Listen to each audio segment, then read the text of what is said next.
It's the ultimate challenge, and in the long history of the Triple Crown, it's only been accomplished 11 times.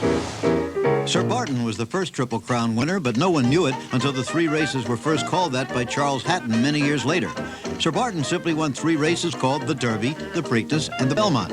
He was a sore-footed grouch who ignored other horses and hated all humans except his groom, Toots Thompson, not the stuff of which stars are made.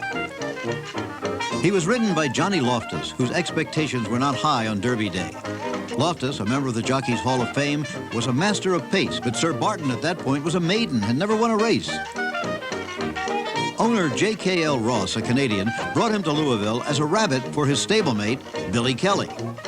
Trainer Guy Bedwell specialized in making silk purses out of sow's ears. But Sir Barton was a challenge. The plan really was for Sir Barton to go out fast and burn out the other contenders, including the favorite Eternal, allowing Billy Kelly to come on strong at the end and take the trophy back to Canada. And so it looked for most of the race. But Sir Barton didn't quit. The horse who had finished 15th in the Hopeful as a 2-year-old burned out the favorite all right. Eternal finished 10th, but he also beat his stablemate by 5 lengths and won the Derby. So they decided to try him again only 4 days later in the Preakness at Pimlico in Baltimore.